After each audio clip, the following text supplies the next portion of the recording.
안녕하세요. 저는 사연을 즐겨 듣는 30대 여자입니다. 사연을 듣기만 하다가 이렇게 사연을 보내려고 하니까 두근거리네요. 시작은 좋지 않은 일이지만 결국에 복수에 성공했으니 좋은 일이라고 생각해서 사연을 보내게 되었어요. 저와 비슷한 상황에 놓인 분들께서 혹시나 희망을 버리지 말고 꼭 복수할 수 있도록 모두 좋아요와 구독 한 번씩 눌러주시고 들어주시면 감사하겠습니다. 저희 아빠는 강남에서 크게 고깃집을 하십니다. 저희 아빠가 직접 개발하신 고기 맛으로 주변 사람들에게 인정을 받았죠. 그래서 사람들에게 소문이 났고 강남에서 저희 고깃집을 한 번도 안 와본 사람은 있어도 한 번만 오는 사람은 없을 정도로 그렇게 매니아층이 많은 고깃집이죠. 그런데 그 레시피를 개발한 저희 아빠가 그만 출근길에 교통사고로 돌아가시게 되었습니다. 저는 결혼한 지 3년 차였고 남편 직장 때문에 아빠랑 멀리 떨어져 살고 있었습니다. 대전에서 강남까지 그래도 기차를 타니 1시간 반 만에 오긴 하더라고요. 남편도 저희 아빠가 돌아가셨다는 소식을 듣고 부랴부랴 기차를 타고 올라왔습니다. 차가 막히면 더 늦기 때문에 저는 이렇게 갑자기 저희 아빠가 제 곁을 떠나실 거라고는 정말 생각도 못했습니다. 그런 일이 제 앞에 막상 닥쳐오니까 어떻게 해야 될지 정말 모르겠더라고요. 그런데 남편은 정말 침착하게 장례 절차도 알아봐주고 남편 덕분에 일사천리로 진행이 되었습니다. 저는 아빠를 잃었다는 슬픔에 제대로 대처하지 못하고 있었는데 옆에서 침착하고 꼼꼼하게 저 대신 장례를 준비해주는 남편의 모습에 참 든든하고 고마웠습니다. 여보, 나 너무 사실 아직도 믿기지가 않아. 우리 아빠 어떡해? 엄마 먼저 보내고 혼자서 나 키우시느라 고생만 하셨는데 이렇게 효도도 못했는데 벌써 가셨어.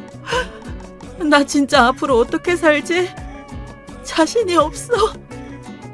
효주야, 지금 네가 많이 놀라고 충격을 받아서 그래. 내가 필요한 절차는 다 준비해뒀으니까 너무 걱정하지 마. 장인어른께서도 효주 네가 그렇게 망연자실하고 슬퍼하는 모습만 보이는 걸 원치 않으실 거야. 천천히 추스르고 나와. 내가 조문객들 맞이할 테니까. 여보가 아니었으면 나 진짜 어쩔 뻔했는지 정말 고마워. 난 아빠를 보내드릴 준비가 아직 안 된 것 같아. 그런 준비가 다 된 사람이 어디 있겠어. 순서 없이 우리도 언젠가는 장인어른과 같은 길을 갈 거야. 다만 조금 일찍 가신 거지. 먼저 가신 장모님이 참 보고 싶으셨을 거야. 그러니 너무 슬퍼하지 마, 여보. 정말 고마워, 여보. 나 여보 봐서라도 힘 내볼게. 나 대신 이렇게까지 해줄 수 있는 사람 정말 세상에 당신뿐일 거야. 그래, 여보. 효주야, 지금은 우리 장인어른만 생각하자. 남편 덕분에 장례를 무사히 치를 수 있었고 저는 혼절할 뻔했던 정신을 다시금 부여잡을 수 있었습니다. 시어머니와 시아버지께서도 와주셔서 자리를 지켜주셨고 저는 인사를 드리고 다시 들어오려고 하다가 우연히 이야기를 듣게 되었습니다. 들어서는 안 될, 아니죠. 꼭 들었어야 할 이야기를. 다행히 들은 거라고 해야겠네요.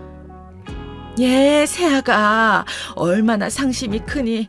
아이고, 불쌍한 거. 외동이라 형제자매도 없이 하나 남은 사돈어른까지 이렇게 빨리 가시다니. 효주야, 우리가 네 엄마 아빠나 다름없지 않니? 너무 상심 말고 사돈어른 잘 보내드리자. 어머님, 와주셔서 감사합니다.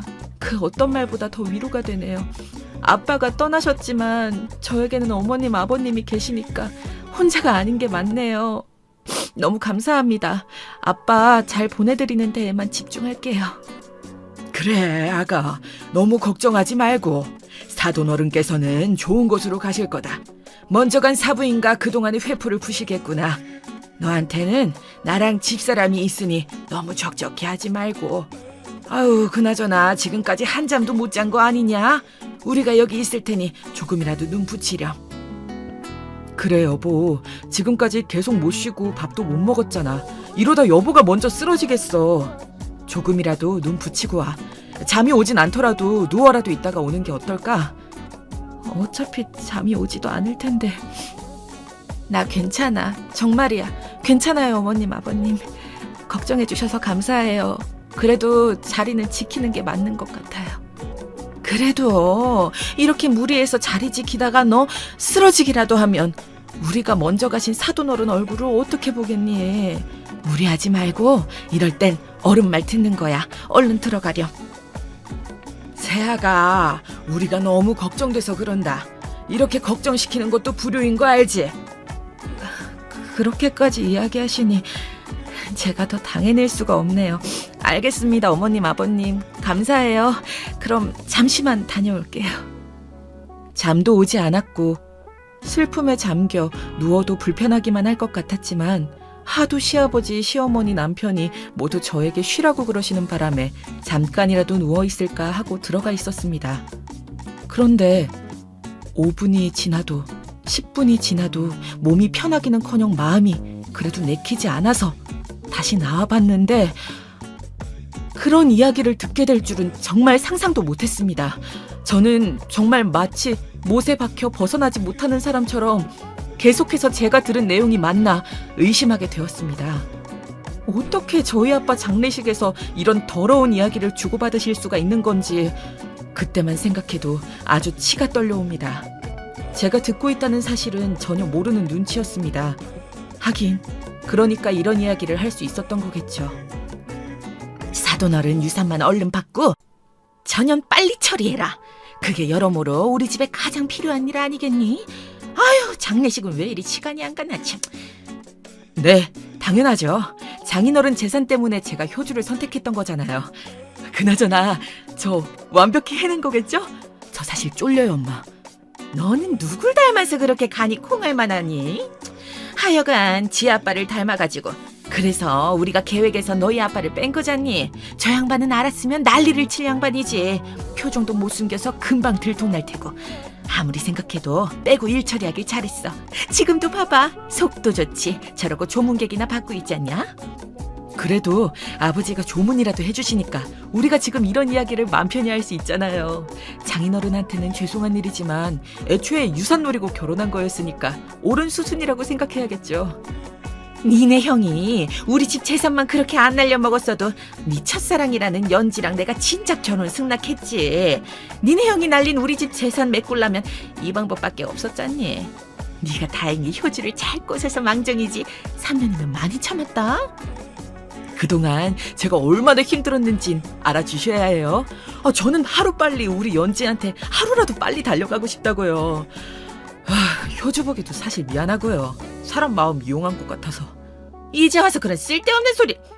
연진의 어머니 많이 아프시다며. 그거 부양하려면 일단 우리 집에 빚은 없애야 될 거 아니냐. 이건 처음부터 정해져 있던 거야. 3년 살다 보니 왜? 효주한테도 정이 가디? 아니요. 그것보다는 사람 대 사람으로 미안해서 그러죠. 내가 장인어른 재산 노리고 접근한 건 꿈에도 모를 텐데. 이제 와서 착한 척할 생각은 마라. 뭔 놈의 쓸데없이 정만 많아가지고. 정이고 뭐고 일단 사람이 살만해야지. 넌 연지한테 돌아갈 생각만 해. 그래야 다른 맘 망가지지. 너도 결국 연지한테 돌아가기 위해서 이런 일을 벌인 거 아니야. 다 순리대로 가는 거야, 순리대로. 알겠어요. 마음 단단히 먹을게요. 수철이랑 당신 여기서 뭔 이야기를 그렇게들 하고 있어. 여기 수철이 네 직장 동료들 왔다. 가서 안내해라. 당신도 뭐하고 있어요. 이리 와서 좀 도와줘요. 알겠어요. 하여간 저 눈치 없는 인간. 이 더러운 대화 내용을 듣고 이성을 잃어 당장 뭐라고 할 뻔했는데 아무것도 모르시는 시아버지가 남편과 시어머니에게 다시 조문객들 응대를 도우라고 하는 바람에 나서지도 못했습니다. 대신 그 바닥에 주저앉아 넋나간 사람처럼 계속 바닥만 바라보고 있었습니다. 저는 이제 어떻게 해야 되는 걸까요? 절 만나기 전 오래 만난 사람이 있다는 건 알고 있었지만 그 연지라는 여자에게 돌아가기 위해서 저랑 결혼했다니. 무려 지금까지 3년 동안 절 속인 제 남편을 저는 용서할 수 없었습니다. 저를 철저하게 돈으로 보는 시어머니, 저희 친정아빠의 장례식에서 어떻게 이런 말들을 나눌 수 있는 건지 하늘이 무섭지도 않은 사람들이더군요. 여러분들께서 저라면 어떻게 하셨을 것 같나요? 당장 달려가 조문객들 앞에서 멱살을 잡았어야 할까요? 저는 너무 놀라서 그럴 힘도 나지를 않더라고요. 사람이 너무 놀라면 오히려 꼼짝달싹 못한다고 하잖아요. 저는 딱 그런 상황이었습니다. 저희 아빠는 정말 사고로 돌아가신 게 맞는 걸까요? 그것마저 의심이 되기 시작하더라고요. 대화 내용을 천천히 저는 다시 곱씹어보기 시작했습니다. 완벽히 해낸 거 맞겠죠? 라고 시어머니에게 되묻는 남편의 말이 생각났습니다. 무엇을 완벽히 해냈다는 걸까요? 설마 우리 아빠의 교통사고가 우연이 아니라면, 그걸 조작한 거라면 정말 저는 남편을 어떻게 해야 되는 걸까요? 이런 고민을 하고 있는데 검사 사촌 오빠가 조문을 왔더라고요. 그래서 검사 사촌 오빠에게 이 기막힌 일을 털어놓을 수 있었습니다. 검사 사촌 오빠가 그 타이밍에 온 건 아마 억울하게 돌아가신 저희 아빠가 보내신 것 같아요. 그렇지 않고서는 이럴 수 없지 않을까요? 오빠, 와줘서 고마워요. 정말 딱 맞춰 와준 것 같은데 오빠한테 해야 할 이야기가 있어요. 저 정말 어떡하죠? 너무 무섭고 미칠 것 같아요. 그래, 효주야. 며칠 사이에 정말 수척해졌구나. 좋은 곳 가셨을 거야. 할 말이란 게 뭔데? 너 표정이 왜 이렇게 안 좋아? 오빠, 우리 아빠가 억울하게 돌아가신 걸 수도 있어서요. 잠시 이리로 남편이랑 시어머니가 모르게 이야기해야 돼서요.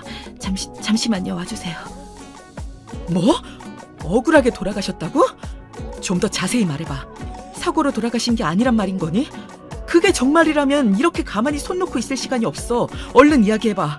힘들겠지만 차분하게 하나하나 놓치지 말고 지금 이 상황에서든 모든 걸 의심하면서 날카롭게 봐야 해. 오빠, 말할게요. 저 사실 사기 결혼 당했어요. 방금 남편과 시어머니가 하는 대화를 우연히 엿들었거든요. 사기 결혼 당했다는 거.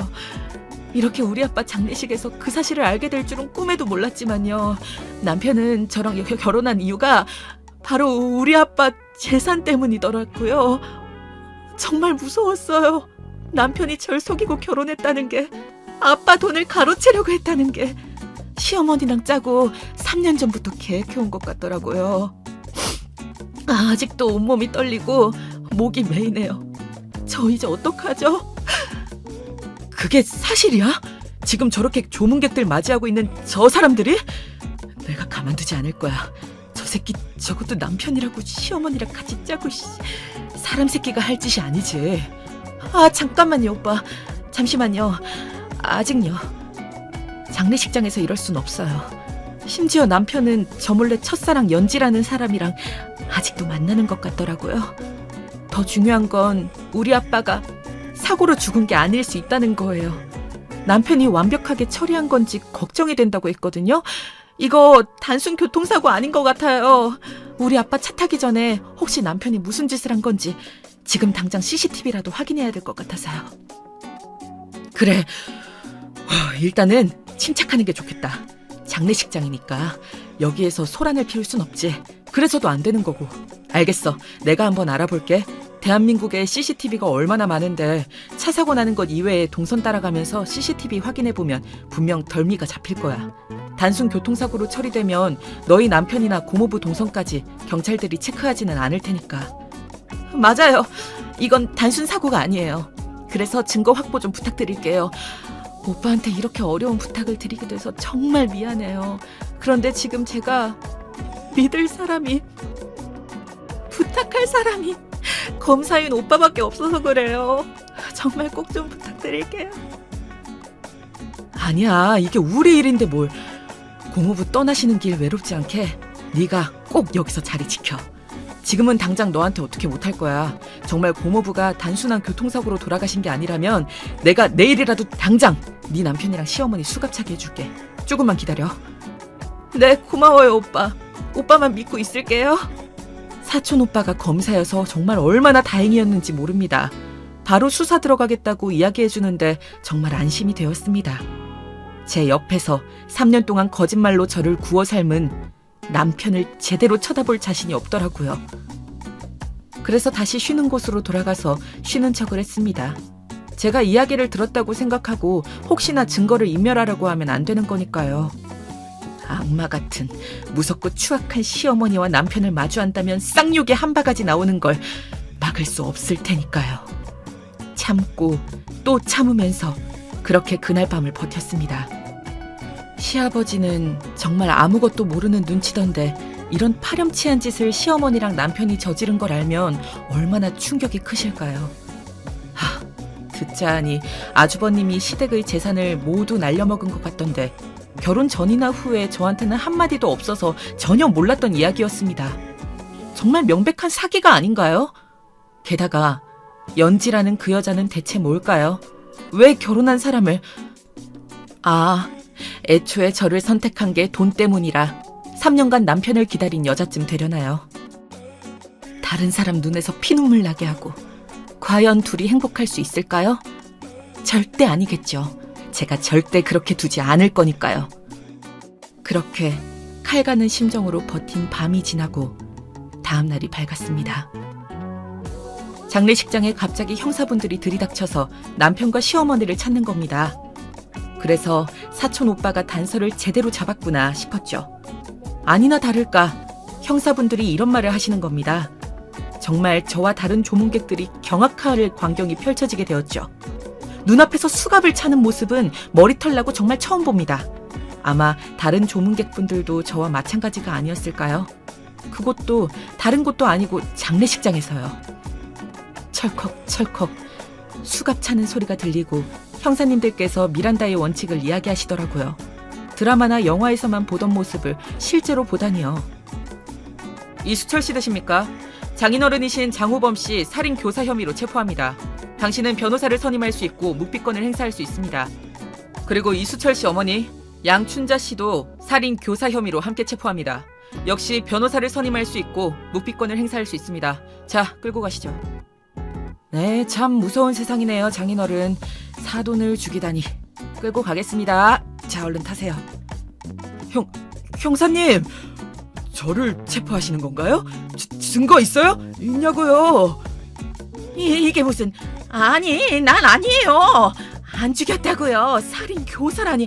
말도 안 돼요. 세아가 형사님들 좀 말려봐라. 증거가 있으니 이렇게 직접 체포하러 온 거 아니겠습니까? 조용히 서로 가시죠. 두 분 다 지금 하시는 말씀은 모두 법정에서 불리하게 작용할 수 있습니다. 결국 이게 진실이었구나.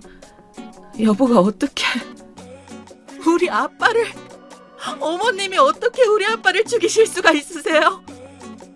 교통사고로 위장한 살인이었다니요? 말도 안 돼.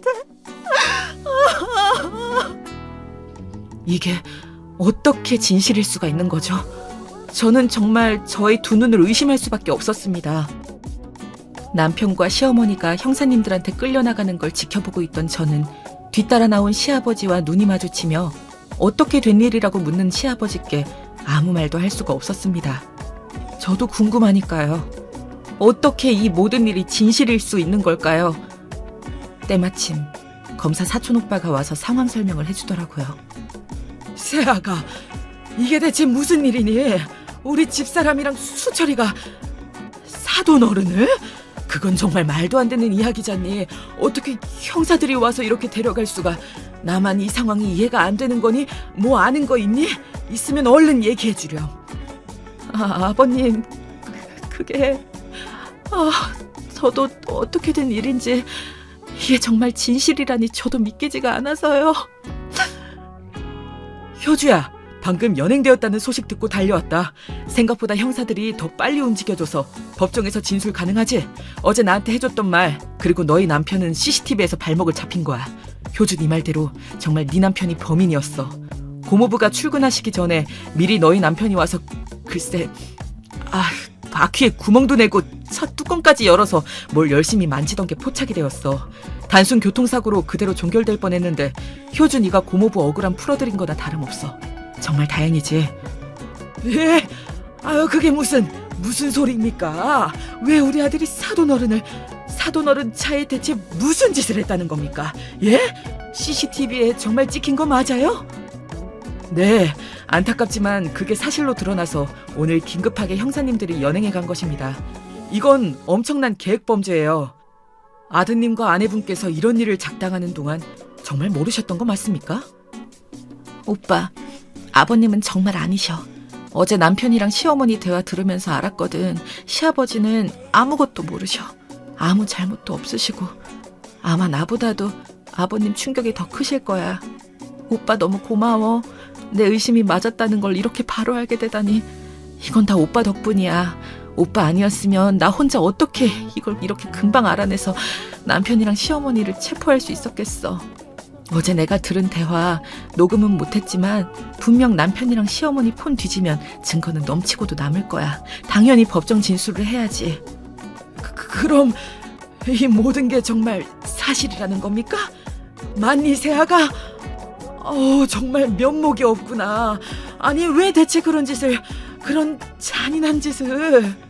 저도 몰랐는데 아버님께서는 저한테 말씀해 주실 수 있었잖아요. 아주버님이 시댁 재산 홀랑 날려먹은 거예요.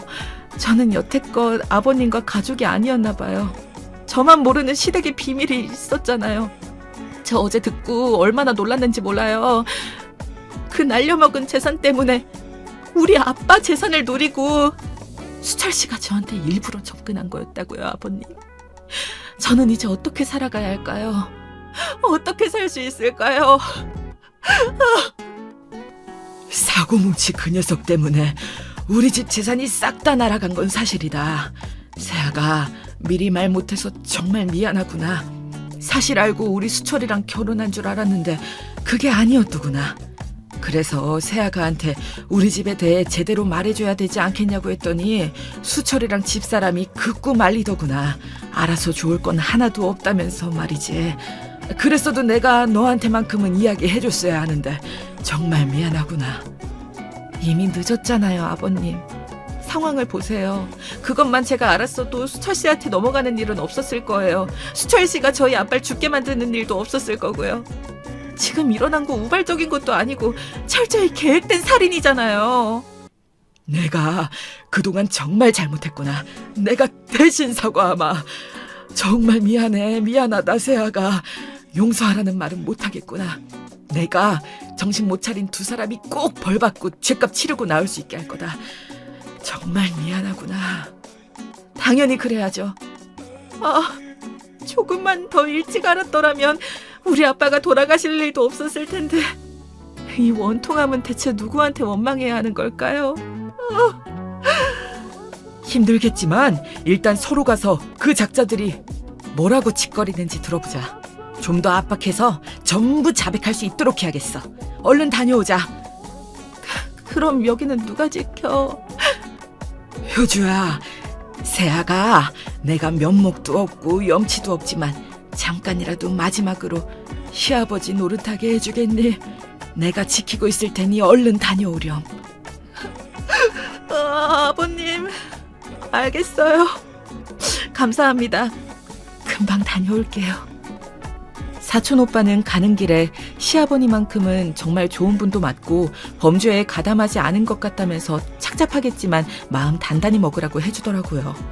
저도 같은 생각이었기에 고맙다고 했죠.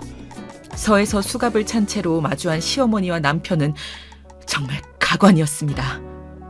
저를 보자마자 아주 놀란 사람처럼 눈도 제대로 못 마주치더라고요. 남편은 저에게 정말 미안하긴 했던 걸까요?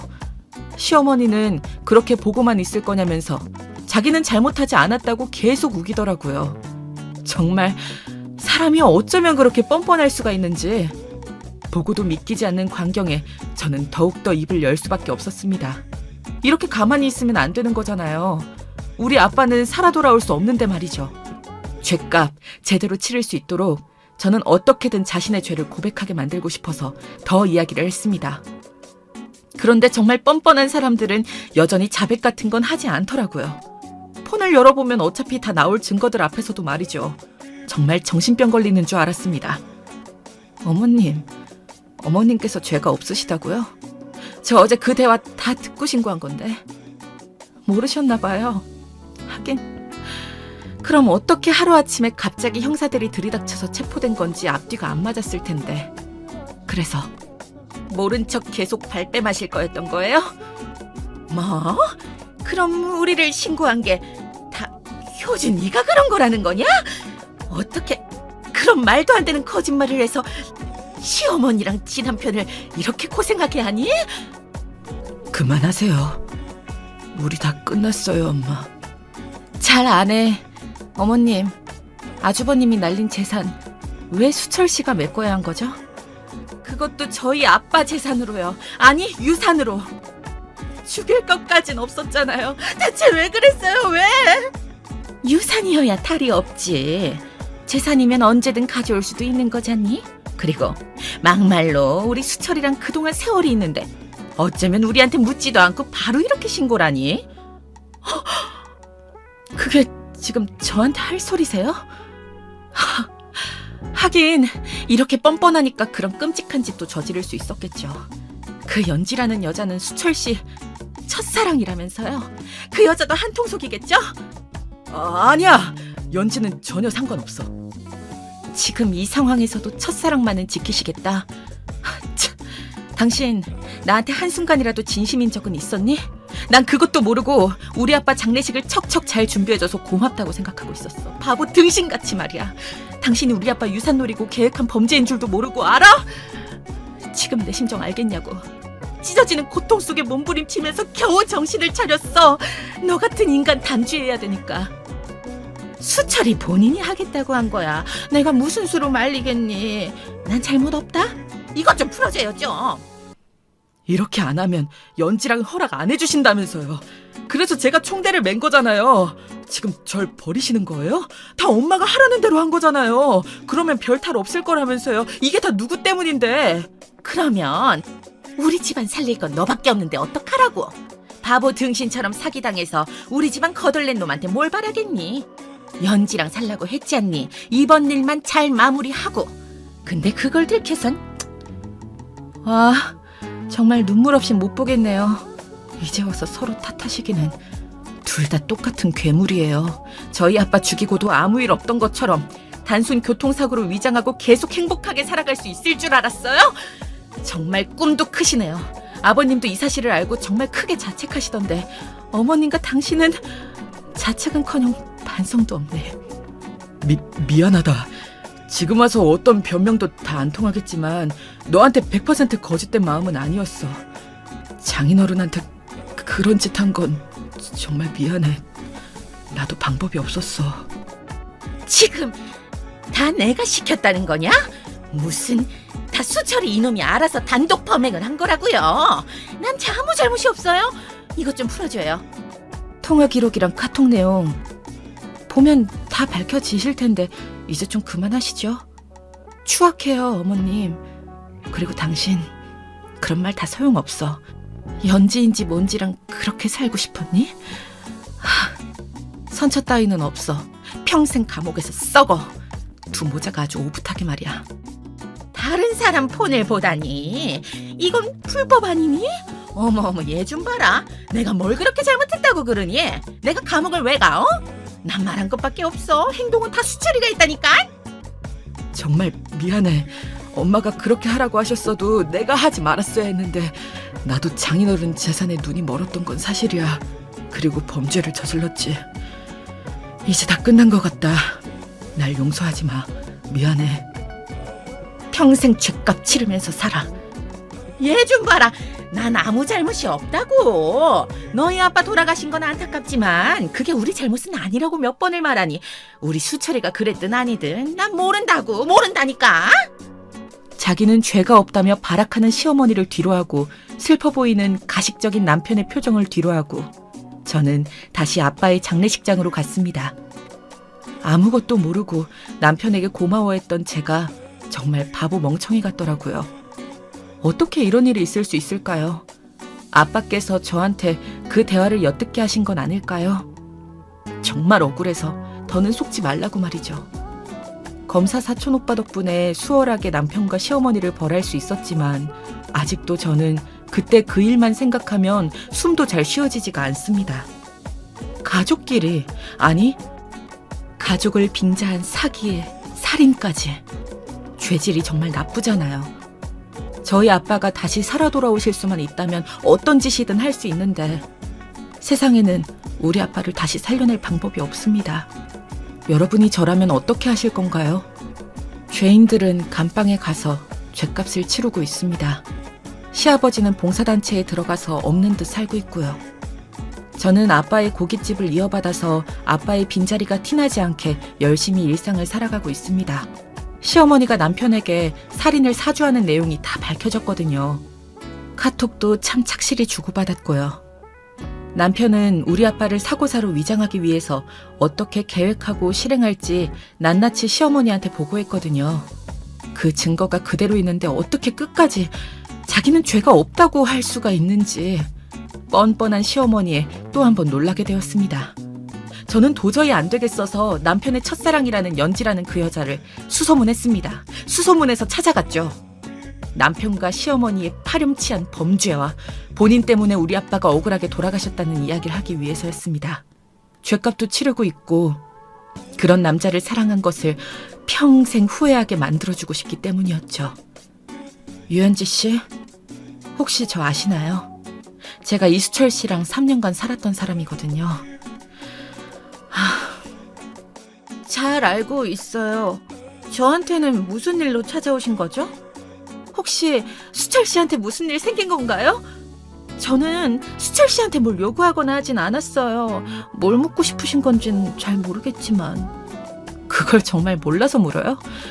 정말 모르는 거야 아니면 모른 척 하는 거야?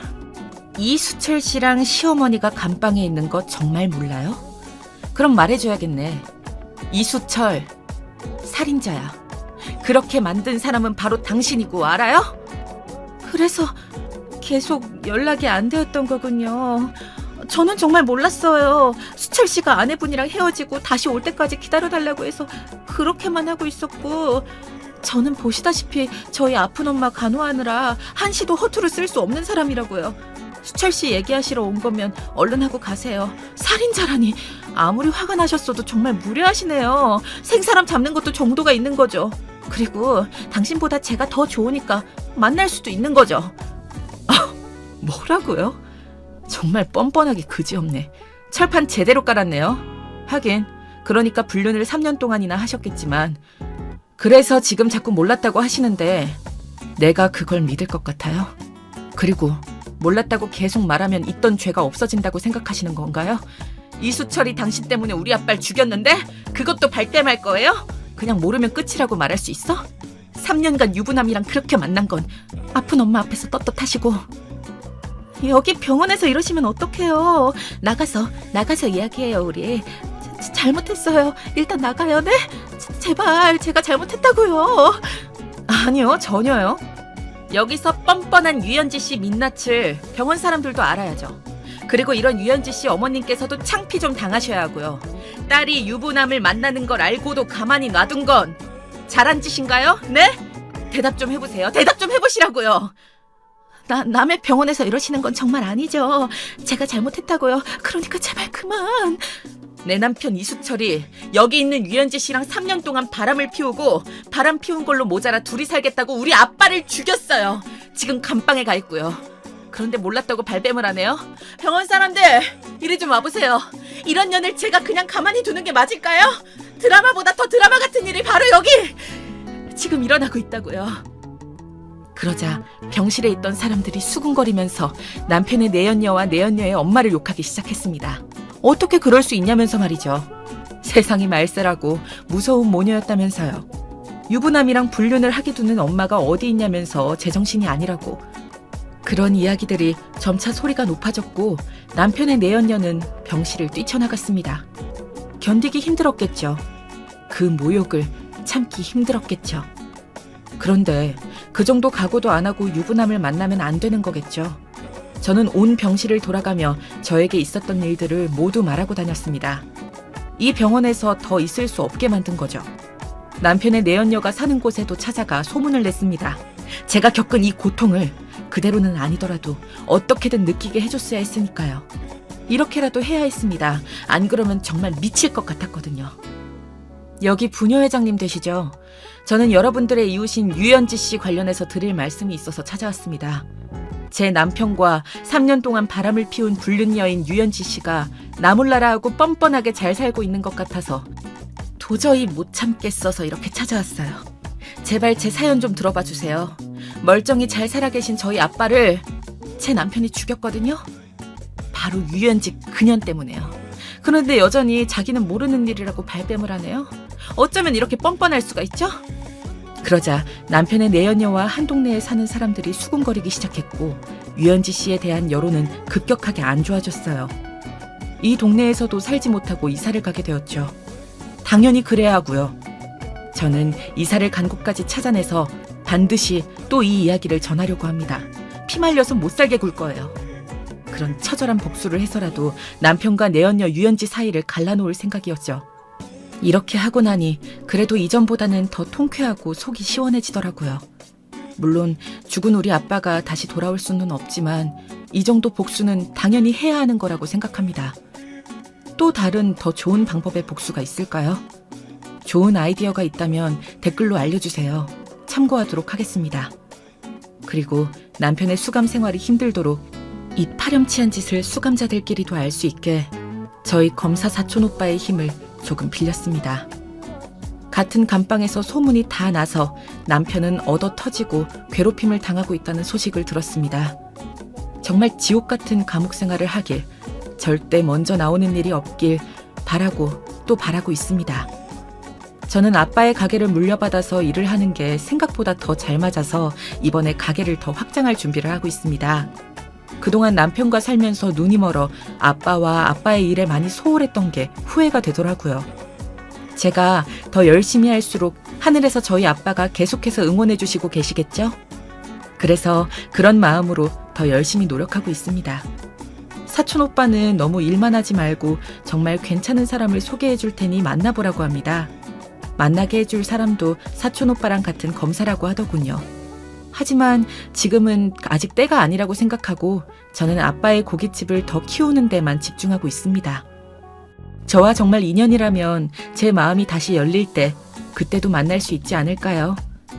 지금은 그저 아빠에게 그동안 못해드린 시간을 속죄하면서 살고 있어요. 여러분들, 제가 지금 잘하고 있는 거겠죠?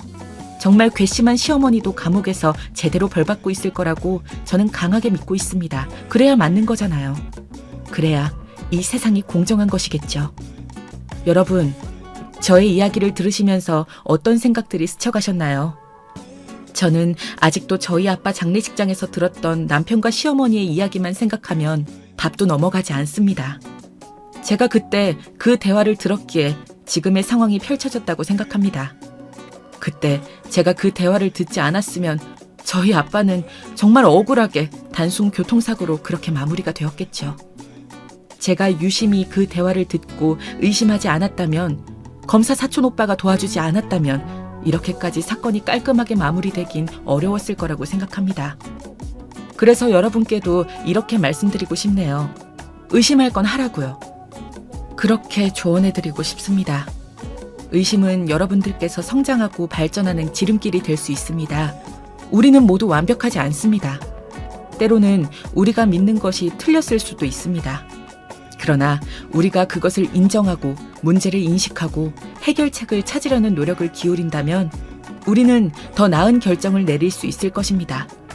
의심은 또한 여러분들께서 더 많은 정보를 얻을 수 있도록 도와줍니다. 여러분들이 의심하고 더 많은 정보를 수집하면 여러분들은 더 나은 결정을 내릴 수 있기 때문입니다. 이를 위해서는 질문을 하고 조사를 하고 자료를 모으는 것이 필요합니다. 저야 검사 사촌 오빠가 공권력을 이용해 바로 사건을 위한 조사와 자료를 수집해 주었지만 그게 안 되는 상황이라면 신고부터 하고 증거도 모으고 정보도 모아야 할 테니까요.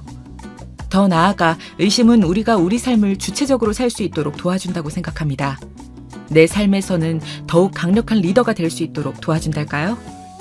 우리는 모두 처음부터 모든 것을 알지는 않습니다. 때로는 혼자서 문제를 해결해야 할 때도 있습니다. 그러나 의심을 가지고 문제를 인식하고 적극적으로 대처하면서 우리는 더욱 강력하고 효과적인 리더가 될 수 있습니다. 저는 결국 남편과 시어머니를 감방에 보내는 것에서 끝나지 않고 정말 남편의 내연녀가 이 내용을 몰랐는지 범죄 계획에 가담했는지 의심을 했습니다. 끝까지 의심했고 찾아갔기에 내연녀에게 남편과 저 몰래 3년간 불륜을 저지른 것에 대해 온 사람들에게 소문나게 얼굴도 못 들고 다니게 할 수 있었죠. 저는 그런 복수를 하는 힘이 그런 의심 하나도 놓치지 않으려는 처절한 마음에서 왔다고 생각합니다. 여러분, 냉철해지셔야 합니다. 모든 것을 의심하고 정말 그냥 넘어가서는 안 됩니다. 어떤 이야기라도 어떤 단서라도 그냥 여러분에게 닿는 것은 아닐 것이기 때문입니다. 의심은 또한 여러분들이 더욱 경계심을 가지도록 도와줍니다. 우리는 모두 인간이기 때문에 때로는 우리의 판단력이 흐려질 수 있습니다. 의심을 가지고 경계심을 가지면서 우리는 더욱 현명한 결정을 내릴 수 있습니다. 마지막으로 의심은 여러분들과 제가 더욱 성장하고 발전하는 데 도움이 된다는 것입니다. 우리는 모두 완벽하지 않습니다. 때로는 우리가 가진 생각이나 믿음이 틀릴 수도 있습니다. 그러나 의심을 가지고 더 많은 정보를 수집하고 문제를 인식하면서 우리는 더 나은 결정을 내릴 수 있을 겁니다. 결국 의심은 저와 여러분들이 더 나은 결정을 내리고 더욱 성장하고 발전하는 데 도움을 줄 수 있는 능력입니다. 우리는 모두 완벽하지 않기 때문에 의심을 가지면서 더 나은 결정을 내리도록 노력하십시오. 저희 사연이 여러분들에게 이런 복수도 가능하다는 것도 알려드리면서 또 정의가 있다는 것을, 정의가 노력하면 승리할 수도 있다는 것을, 작은 것도 그냥 지나치지 않고 의심하면 길이 열린다는 것을 꼭 말씀드리고 싶습니다. 길고 긴 사연 들어주셔서 너무 감사드립니다. 제게 더 좋은 복수 방법이 있거나 한다면 댓글로 남겨주세요. 저희 행보를 응원한다는 댓글도 달아주시면 정말 큰 힘이 될 것 같아요. 여러분들께서 저라면 어떻게 하셨을지도 한번 들어보고 싶고요. 이렇게 사연을 통해 여러분들과 잠시라도 연결될 수 있어서 행복했습니다. 감사합니다. 모두 좋은 한 주 보내시고요. 사연 들어주셔서 감사합니다. 안녕하세요. 저는 40대 초반을 갓 넘긴 여성입니다. 흔히 결혼은 지옥이라는 말이 있던가요? 결혼 전엔 그 말을 결코 믿지 않았었는데 이제는 무엇을 의미하는지 알게 되었네요. 천국과 지옥으로 갔던 제 파란만장한 결혼 생활 이야기 허심탄회하게 들려드릴까 합니다. 부디 끝까지 들어주셨으면 좋겠어요. 저는 현재 지방에서 작은 카페를 운영하고 있어요. 카페를 운영한 진 10년 정도 되었는데 남편을 만난 것은 바로 카페를 시작했을 당시였습니다. 초보 사장으로서 이리 뛰고 저리 뛰며 바쁘게 하루하루를 보내고 있던 시기였죠. 내 힘으로 자금을 모아 30대 초반엔 꼭 나만의 카페를 열겠다는 빛나는 포부를 가지고 열었지만 실제 운영하는 건 생각만큼 쉽지 않아 매일매일 고생길이었어요.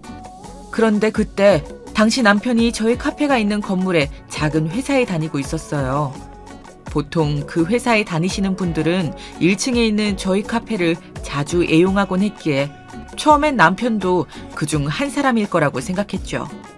왜냐하면 유난히 저희 카페를 자주 찾았거든요. 그런데 어느 날 갑자기 대시를 하더라고요. 카페 냅킨에 자기 전화번호를 쓴 후 그것을 조심스레 제 쪽으로 밀더니 남자친구 없으시다면 연락주세요 하고 말한 후 쏜살같이 도망갔습니다. 다 큰 성인 남자가 귓불까지 빨개져 더듬더듬 말하는 모습이 얼마나 웃기고 한편으론 얼마나 귀여웠는지 모릅니다. 저는 그 모습에 반해 남편에게 바로 연락을 취하게 되었고 그렇게 알콩달콩한 연애를 시작하게 되었어요. 카페가 완전히 자리 잡는 1년 동안 남편은 다방면에서 저를 도와주었어요. 바쁜데 어떻게 왔어요? 혼자 마감하느라 외롭잖아요. 같이 하면 좋죠. 남편의 회사가 당시 바로 위층이었기 때문에 퇴근 후에도 카페에서 저를 기다리다 마감할 때 같이 마감 정리를 한다든지 하는 식으로 도와주었는데 그땐 그게 그렇게 고마웠어요. 저 사람도 회사 업무에 치여 고단하고 힘들 텐데 그럼에도 늘 제 일이라면 두 손 걷고 나서는 모습이 너무 듬직해 보였거든요. 그렇게 사람의 한 단면만을 보고 저는 2년 정도 연애 후 남편과 바로 결혼 이야기를 나누게 되었어요. 그리고 그때 드디어 남편의 시부모님도 남편도 저희 부모님을 뵙게 되었죠. 이때 남편의 부모님, 특히 시어머니는 제가 생각했던 분위기와는 완전히 달랐는데요. 저희 집 재산 수준이나 이런 것들에 무척 관심이 많으시더라고요. 시어머니가 유독 반응한 부분은 저희 부모님이 시골에 사신다는 점이었습니다. 아니, 그러니까 부모님이 시골 깡촌에 사신다고? 깡촌은 아니고요. 그게 그 말이지 뭐니? 난 듣도 보도 못한 이름인데 어머머 세상에 어떻게 그런 곳에 사신다니 불편하지도 않으신가? 근데 시골 그런 구석에 사신다면 돈 나올 구석은 없겠구나. 너 결혼할 때 돈 얼마 갖고 올 거니? 친정에서 얼마나 지원해 주신대니? 네? 사람이 너무 당황스러우면 오히려 할 말을 멈추고 되묻게 되더라고요. 대놓고 얼마 지원해 줄 거냐 묻는 말에 저는 제가 모아놓은 자금의 1,000 정도 보태주신다고 솔직하게 말씀드렸습니다. 그랬더니 바로 시어머니 표정이 험악해지더라고요. 그러면서 혼잣말로 다 들리게 중얼중얼 거리시더라고요. 이거 큰일 났네 큰일 났어. 카페도 문이 쬐끄만해서 근근히 먹고 사는 수준이겠더만. 내 아들 등골 휘어지겠네 휘어지겠어. 아유 이제 와서 반대할 수도 없고 말이야. 집이 그래도 좀 살아야 봐줄만 할 텐데. 시댁이 뛰어나게 부유하다면야 저도 할 말이 없겠어요. 그런데 시댁은 그저 서울에 사는 평범한 중산층 가정이었어요. 시어머니는 작은 사업체를 운영하시는 시아버지 옆에서 평생을 가정주부로 사신 분이셨고요. 그러니 저도 슬슬 화가 나더라고요. 어머님, 초면에 말씀이 너무 지나치신 것 같은데요. 엄마, 왜 이래 정말. 내가 이러지 말라고 그랬잖아. 그만해. 며느리 앉혀두고 뭐 하는 거야. 정말 쪽팔려 죽겠네. 가자, 지연아. 남편이 거의 저를 강제로 끌고 나가다시피 하지 않았다면 아마 제가 시어머니와 한판 붙었을지도 모르겠는데요. 그만큼 너무 놀라고 당황스러워 이런 시어머니가 현실에 존재할 수 있는지 한참을 곰곰이 생각해봐야 했답니다. 사실상 시어머니 이야기는 오늘 사연의 하이라이트나 다름없으니 이 이야기는 기회가 된다면 나중에 자세히 들려드리는 걸로 하고요. 먼저 결혼 전 진행되었던 상견례부터 말씀드릴게요. 저희 엄마와 아빠는 당시 시골에서 시부모님께서 직접 서울에 잡아놓은 상견례 장소까지 차를 몰고 올라오셨어요. 아무래도 장기간 운전을 한지라 엄마와 아빠 모두 피곤하신 상태였을 텐데도 첫째 딸 시집 보낸다 생각하니 그저 떨리는 마음뿐이라며 저를 다독여 주셨어요. 딸만 둘 있는 저희 집에서 제가 처음 시집을 가는 거였거든요. 엄마는 너무 긴장을 해서 그런지 곱게 하신 화장마저 살짝 들뜨셨더라고요. 그런데 그런 엄마와 아빠의 얼굴을 처음 본 시어머니의 첫마디가 너무나 무례했습니다. 아니 안색이 왜 그러세요? 하얗게 질린 게 꼭 달걀 귀신 같으시네. 설마 서울까지 직접 운전해 오셨어요? 이런 날에 돈 아끼지 마시고 택시라도 잡으시지. 아이고. 단순히 걱정이라기보단 정도가 지나친 말이었는데요. 찌푸러지는 제 인상과는 달리 엄마는 당황해하지 않으시고 오히려 여유로운 미소로 화답하셨어요. 저희가 어제 너무 떨려서 잠을 설쳤더니 안색이 좀 그런가 봐요. 걱정 감사합니다, 사부인. 그나저나 우리 지연이를 이런 좋은 집안에 시집보내게 돼서 너무 마음이 놓이네요. 사부인은 지연이 말 맞다나 너무 고우세요. 굽긴요. 쭈글쭈글해져서 영 보기 싫은 외모인데요. 어쩐지 시어머니 말투는 툴툴거리는 말투였고 덕분에 분위기는 불편하게 가라앉아 버렸습니다. 그러다 시골에 대한 이야기를 하며 그 분위기를 더 냉수 끼얹은 듯 가라앉히시더라고요. 그나저나 제가 아들한테 살짝 듣기론 시골에 사신다고 들었는데 오시기 힘드셨겠어요. 근데 거기 살만은 한가요? 여기처럼 인터넷도 안 터질 거고 여러 가지 불편하실 텐데 그런 촌구석에 있으면 심심하지 않아요? 아기는 없고 궁금해서 여쭤보는 거예요. 에? 아니에요. 저희는 한평생 도시에서 일만 하며 살아 그런지 여기가 더 한적하고 마음이 좋아요. 일부러 전원 생활을 선택한 걸요. 여기서도 농사 짓고 해마다 바뀌는 풍경 보는 게 별미랍니다. 소똥 냄새만 한가득이지 위생도 안 좋고 병원 다니기도 불편하세요. 생활 수준이 여기에는 완전히 다른데 사람들이 괜히 서울로 올라오려 하겠어요? 난 냄새만 맡아도 싫던데. 아니, 그런데 이게 무슨 냄새지? 어디서 이상한 냄새가 나는 것 같네? 그러다 일이 터졌는데요. 시어머니가 갑자기 어디서 이상한 냄새가 난다며 저희 엄마와 아빠 쪽을 계속 흘끔거리시는 겁니다. 음식이 걷어지고 디저트가 나올 때까지 내내 그 말씀을 했어요. 당시 화려한 장신구를 주렁주렁 달고 온 시어머니와 다르게 저희 엄마와 아빠는 깔끔하지만 단정한 차림으로 참석하셨는데요. 그게 마치 빈곤의 상징이라도 되는 것처럼 저희 부모님에게서 시골 구석 냄새가 난다는 식으로 행동하시는데 어이가 없어 제가 한마디 거들었어요. 어머님, 아무 냄새도 안 나는데 자꾸 무슨 말씀이세요? 맞아, 엄마, 왜 그러세요? 아무 냄새 안 나는데 심지어 비염까지 있으셔서 냄새도 잘 못 맡으시는 분이? 아니, 그럼 내가 거짓말이라도 한다는 거야? 냄새가 나니 난다고 하지. 당신 그만해. 상견례 자리에서 뭐 하는 거야? 냄새가 난다고 벅벅 우기시는 시어머니 덕에 시아버지까지 나서셔선 무슨 말이냐며 큰 소리를 벌컥 내셨고 그제야 시어머니는 움츠러드는 기세였습니다. 이 분위기는 마치 시어머니 측에서 대놓고 저를 반대하는 것과 다름이 없었어요. 저희 엄마와 아빠 역시 그걸 눈치채고 기분이 퍽 안 좋아지셨고요. 사돈어른, 오늘은 자리가 자리이니만큼 아이들 얘기를 하죠. 그때 아빠가 중간에서 대화 흐름을 끊어내셨는데요. 평소 온화하신 성격이시기 때문에 이 정도면 아빠 역시 상당히 화가 나셨다는 걸 알 수 있었습니다. 저는 아빠의 손을 꼭 잡으며 조금만 참아달란 신호를 보내어야만 했어요. 상견례가 끝나고 나선 내내 부모님을 대놓고 무시한 시어머니의 행동에 남편은 저희 엄마 아빠 앞에서 무릎까지 꿇으며 싹싹 빌었어요. 왜냐하면 친정엄마와 아빠 모두 이 결혼을 다시 생각해보는 게 어떻겠냐며 저를 설득하셨기 때문이에요. 죄송합니다, 장모님, 장인어른. 저희 어머니가 오늘 실수가 많으셨던 것 같습니다. 제가 미리 중재를 잘했어야 하는데 다음번엔 절대 이런 일이 생기지 않도록 하겠습니다. 오늘 사부인 행동이 지나쳤던 건 명백한 사실이라 내가 우리 딸아이 결혼식을 앞두고 많은 생각이 드네. 괜한 시집살이 시키시는 건 아닐지 말이야. 자네 무슨 말인지 알지? 그럼요, 장인어른. 제가 중간에서 절대 그런 일 없도록 할게요. 맹세합니다. 정말입니다. 장인어른, 장모님 정말 죄송합니다. 지연아, 미안해. 너한테도 할 말이 없다. 나도 많이 부끄럽고 민망해.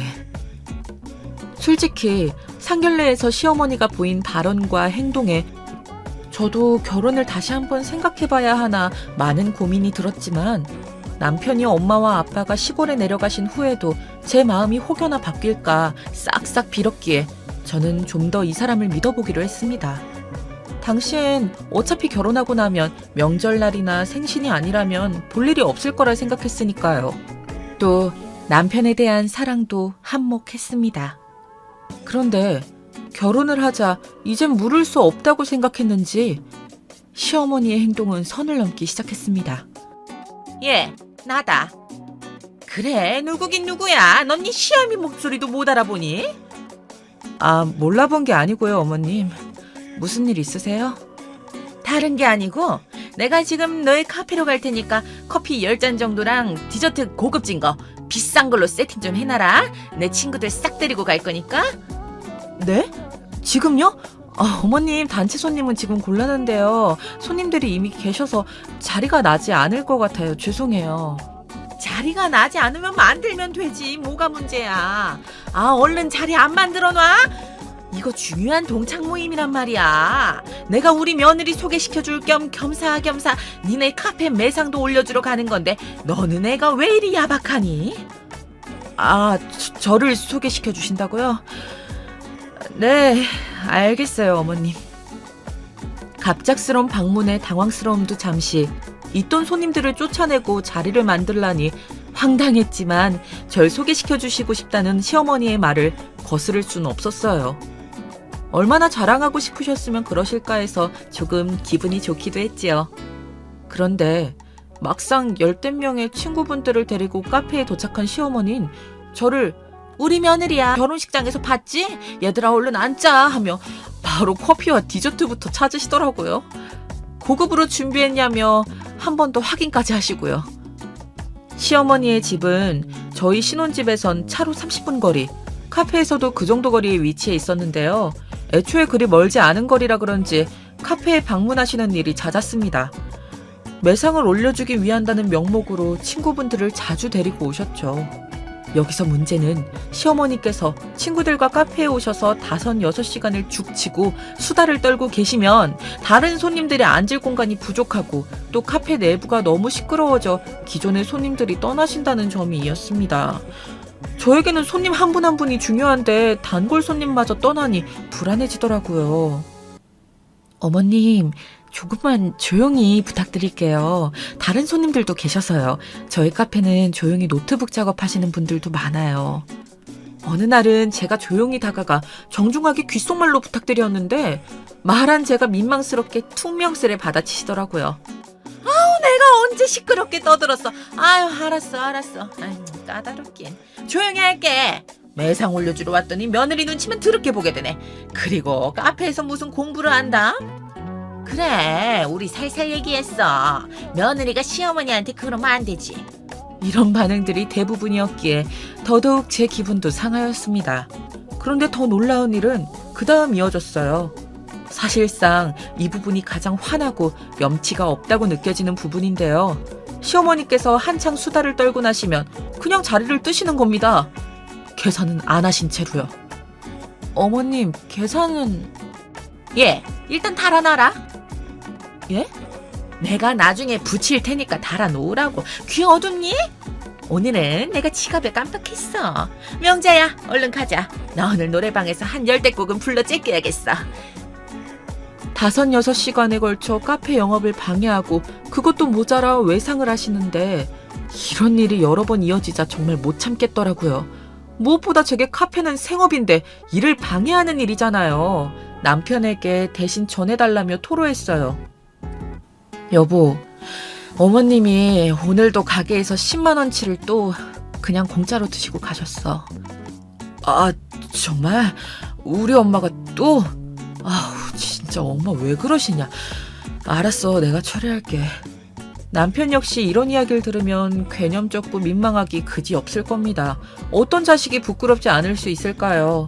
남편은 그때마다 진심으로 미안해하며 어머니에게 전화를 걸어 그러지 마시라 당부하곤 했습니다.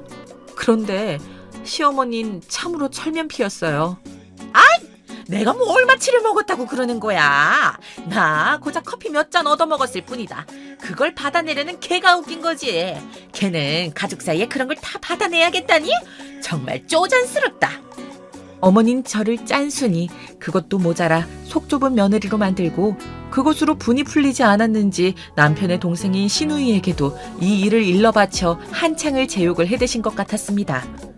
다음 날 신우이에게서 전화가 걸려왔거든요. 남편에게는 신우이가 한 명 있었는데 이직이 취미일 정도로 한 직장에 적응하지 못하고 늘 회사에서 사람들과 싸우고 나와 현재는 백수 상태에 머물러 있는 사람이었어요. 늘 불평불만을 입에 달고 사는 사람들 있잖아요. 신우이가 딱 그 짝이었죠. 이런 신우이가 저를 겨냥하며 하는 말에 기가 막히더라고요. 언니도 참 대단해요. 아니, 우리 엄마가 친구들이랑 콧바람 좀 쐴 겸 일부러 먼 언니 가게 찾아가는 건데 그게 그렇게 속상했어요? 엄마가 언니 자랑도 하고 싶고 하니까 찾아가는 거지. 언니 속 좁게 살지 마요. 그러다 벌 받아요. 아가씨, 말 가려하세요. 지금 누구 보고 벌 받는다는 거예요?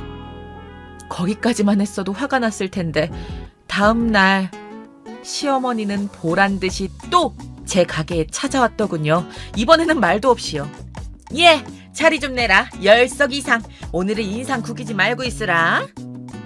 게다가 그날은 다른 곳에서 도시락을 싸우신 건지 냄새가 심한 주먹밥과 김밥을 주섬주섬 대놓고 드시는데 말려도 소용이 없었어요. 그리고 마지막으로 그 쓰레기들을 그대로 테이블 위에 올려놓고 나가려 하시더라고요. 이번엔 안 되겠다 싶어서 말씀드렸습니다. 더 이상 외상은 불가하니 일단 지금껏 드신 음식과 커피값의 일부만이라도 정산해달라고 말입니다. 그런데 마침 뒤에 있던 어머님 친구분이 무슨 일이냐며 다가오신 거예요. 시어머님 그게 너무 창피하셨는지 입술을 꾹 깨물고 부르르 떨더니 제 얼굴을 향해 카드를 집어 던지셨어요. 너 아주 대단하다 대단해. 이 속 좁은 것 같으니라고. 다른 며느리들은 용돈이나 명품 선물을 주지 못해 안달인데 너는 이런 거에 부득부득 돈까지 받아내려 하니? 웃긴 건 시어머니가 나가시고 카드를 긁으니 잔액 부족으로 떴다는 겁니다. 어처구니가 없어 혼자 마구 웃음이 나올 지경이더라고요. 그리고 그날 카페에서 퇴근해 집으로 들어갔는데 어쩐지 분위기가 어두웠어요. 남편의 얼굴이 먼저 보였는데 약간 불안한 얼굴로 다리를 덜덜 떨고 있었고 그 옆에는 팔짱을 끼고 TV를 노려보고 계시는 시어머니가 앉아 있었습니다. 역시나 예상대로 시어머니는 한판 붙을 기세로 저를 부르셨습니다. 어머님 오셨어요? 너 여기 좀 앉아봐라. 내가 너 시골 총구석 출신이라 무시하지 않고 사람 대접해줬더니 나를 그런 식으로 무시하니? 내가 오늘 친구들 앞에서 얼마나 망신스러웠는지 아니? 내 친구들이 나를 얼마나 불쌍하게 보든지 며느리한테 그런 대접받고 사냐 그러더라. 정말 쪽팔려서 망신 이런 개망신도 없었다고. 아, 그러셨어요? 저는 일부러 더 무표정으로 담담하게 대꾸했습니다. 제가 시어머니의 말에 겁에 질려 하거나 크게 반응하면 할수록 오히려 지는 거라고 생각했거든요. 저는 의연하고 담담하게 제 의견을 말했습니다. 어머님께서 외상을 달아놓은 금액이 300만 원에 달하고 그걸 단 한 푼도 갚지 않았다는 건 잘못되었다고 말이죠. 그러자 시어머니는 돈 한 푼 없는 저희 집 이야기를 늘어놓으셨어요. 내가 말이다. 니네 엄마 아빠가 가진 것 하나 없이 너 낳고 길렀다 해도 상견례장에서 싫은 말 한 거 하나 없다. 솔직히 말해.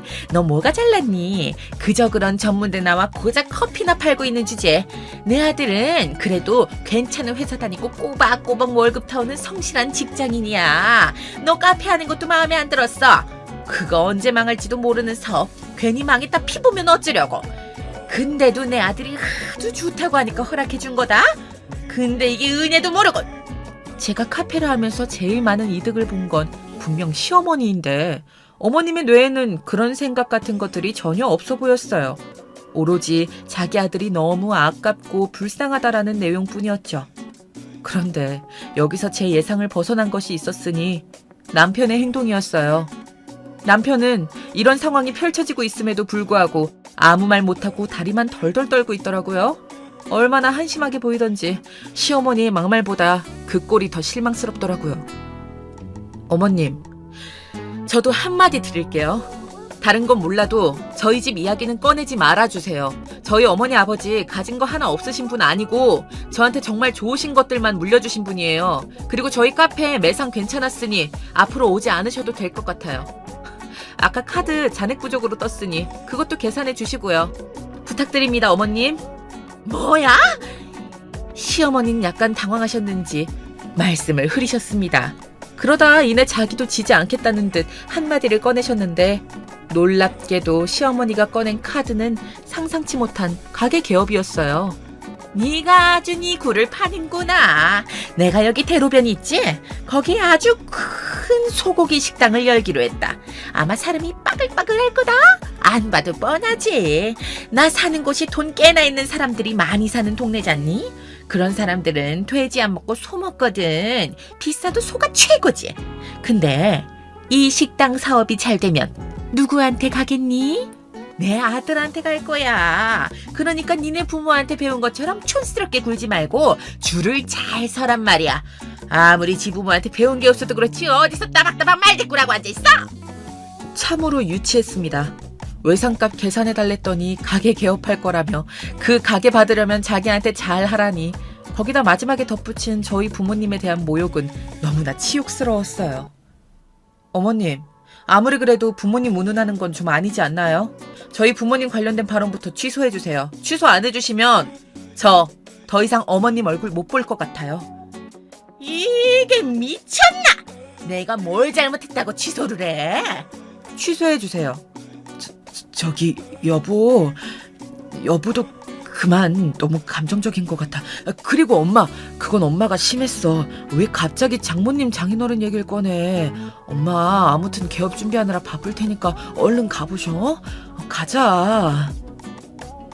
저와 시어머니의 갈등이 팽팽해지자 남편은 이 중간에서 눈치를 보며 시어머니의 손을 덥석 잡아 밖으로 내끌었습니다.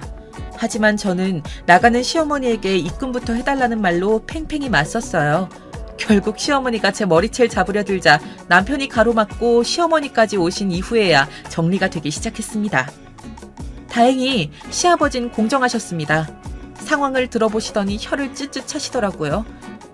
당신이 그간 며느리 가게에서 외상한 건 갚어. 이 사람이 뻔뻔해도 정도가 있지 이게 먹튀가 아니고 뭐야. 아니, 내가 무슨 먹튀래. 난 그냥 모임을 가진 거예요. 내가 며느리한테 그 정도 호의도 못 받아요? 먹튀. 시어머니의 행위를 정확하게 지칭하는 단어였습니다. 저는 시어머니를 똑바로 쳐다보며 다시금 사과를 요구했고 사과를 해주시지 않는다면 며느리의 호의는커녕 며느리로서 시댁을 찾아갈 일도 없을 거라 말했습니다. 그러자 시어머니는 시아버지와 남편 눈치를 보다 마지못해 사과를 하시더군요. 그래, 사과한다, 사과해. 됐니? 네 부모 잘났다, 잘났어. 근데 너 마음 그렇게 쓰는 거 어디 뭐 되는 일이 있겠니? 있나 보자. 우리 가게 잘 되면 너한테 콩고물 하나 떨어지는 거 없을 줄 알아? 내 아들 돈 감히 탐내지 말아라. 알겠니? 제가 아드님이며 시댁돈 탐낼 그럴 리는 없네요, 어머님. 그러니 걱정 붙들어 매세요. 어른에게 한마디 한마디 말대꾸한다는 게 버릇이 없어 보인다는 건 알았지만 이 이상 시어머니에겐 단 한마디도 지고 싶지 않더군요. 시어머니는 저를 씩씩거리며 노려보았지만 더 무서운 기세의 시아버지의 벼락 같은 불호령에 붙잡혀서 질질 끌려나가셨습니다. 사실 이대로 시어머니 쪽과 연이 끊긴다 하더라도 저는 괜찮을 것 같았습니다. 그런데 시어머니가 나가고 저는 또 한 번 충격을 받고야 말았습니다. 이번엔 남편에게서요. 전번 날 남편이 베란다에서 퇴사란 단어를 꺼내며 통화하는 걸 들었는데 이 일일 줄은 상상도 못했습니다. 조심스레 자신도 엄마의 고깃집에서 일하고 싶단 말을 주섬주섬 늘여놓더라고요. 아니, 사실 나 회사 일이 좀 안 맞았었거든. 그냥 이럴 바엔 엄마 가게 일이나 도우면서 돈 많이 버는 게 낫겠다 싶어서 퇴사한다고 말했어. 뭐라고? 아니, 그걸 왜 이제야 말하는 건데? 남편은 회사에서 승진을 앞두고 있었고 이번엔 저에게 꼭 끝까지 회사를 다니겠다고 약속까지 했었습니다. 왜냐하면 남편 역시 시누이처럼 회사를 자주 옮겨 다니는 버릇이 있었거든요. 아주 남매가 유유상종이었죠. 저는 미리 말을 하지 않은 남편에게 너무나 실망스러웠습니다. 여보, 좋은 면을 봐봐. 우리 가게 진짜 잘 될 거야. 엄마가 진짜 좋은 자리에 가게 자리 잡아놨거든? 자기도 이제 큰 가게 사무소리 듣는 거라고 카페 일 안 해도 돼. 지금 나랑 장난해? 어머님이랑 이 지경까지 왔는데 어머님 덕을 보라고? 남편은 신이나 제잘거렸지만 더 말을 듣기 싫어 문을 쾅 닫고 안방으로 들어가 버렸습니다. 그리고 방 안 침대에 앉아 곰곰이 이 결혼 생활에 대해 곱씹게 되더군요. 부부인데도 불구하고 한마디 상의 없이 일을 저지르는 남편, 친정 부모님에게 막말하는 시어머니, 이 결혼 생활을 계속해도 되는 걸까 하는 생각이 처음으로 아주 강하게 들었습니다. 그날 밤 잠이 안 올 정도로요. 그런데 여기서 시부모님은 모르시는 것이 있었습니다. 사실 저희 엄마와 아빠는 할아버지에게서 물려받은 재산이 상당해 도심에 건물을 몇 채나 가지고 계시는 분이었어요. 요즘은 청소년들의 꿈도 건물주라고 하던데 저희 엄마와 아빠가 바로 그 건물주님이셨어요. 하지만 돈이 많은 사람에겐 반드시 안 좋은 사람들이 따라붙는다는 아빠의 교육 철학에 따라 저나 여동생이나 다른 사람들에겐 철저히 그런 사실을 숨기고 살아온 지 오래였어요. 너희가 돈을 가졌다는 걸 티내면 분명 좋지 못한 목적으로 다가오는 사람들이 생길 거야. 아빠는 우리 딸들이 그런 일을 겪지 않았으면 좋겠어. 또 아빠는 너희가 정말 힘들 땐 집에서 당연히 도움을 주겠지만 경제적인 부분을 자력으로 해내셨으면 좋겠다고 말씀하셨어요. 그게 저희 자매를 위한 길이라 생각하신 거죠.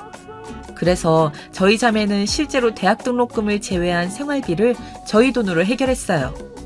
다시 말해 시어머니는 단단히 오해하고 계신 것이었습니다. 그러니 저런 막말도 거침없이 쏟아낼 수 있는 것이었죠. 사람을 돈으로, 심지어 자기의 사돈되는 사람들까지 얕잡아보는 시어머니에게 진절머리가 나더라고요. 그래서 홧김에 저희 집안의 실체를 공개할까 고민했지만 저는 아빠가 주신 교훈을 생각하며 꾹 참았습니다. 그리고 남편에게조차 말하지 않은 채 일단은 이 사실을 계속 숨기기로 했습니다. 분명 언젠가 한 번은 시어머니의 코를 납작하게 만들 일이 있을 거라 생각했거든요. 훗날 저의 선견지명이 어떻게 관통했는진 조금 이따 말씀드릴게요. 아무쪼록 시어머니의 가게 개업 이후 남편은 시어머니 가게로 출근을 하게 되었습니다. 개업발이란 게 있는 건지 소고기 가게는 잘 되는 것 같아 보였습니다. 원래라면 시어머니가 저에게 카페 끝나고 나와 가게 일을 도우라 재촉했겠지만 그럴 수가 없었어요. 그 사이 저희 집안엔 두 가지 일이 생겼는데요. 바로 제가 임신을 하게 된 것이 그 첫 번째였어요. 임신 초기였기 때문에 무리한 식당 일은 할 수가 없었죠. 전 내심 시어머니와 마주치지 않아 기뻤습니다. 그리고 집안에 생긴 두 번째 일은 엄마께서 허리가 원래 안 좋으셨는데 농사일을 하시면서 더 안 좋아지셨는지 치료를 받기 위해 서울로 올라오신 것이었어요. 당연히 서울에 있는 병원에 다니시기 위해 여기 머무르셔야 했고요. 아니야, 김서방이 불편하지. 나는 그냥 호텔이나 이런 곳에 머무르면 돼. 엄마, 그게 무슨 말이야. 내가 오랜만에 온 엄마도 제대로 내 집에서 대접 못 해줘요? 동생도 지방에 살고 엄마를 호텔에 가시게 하는 건 내가 마음이 불편해.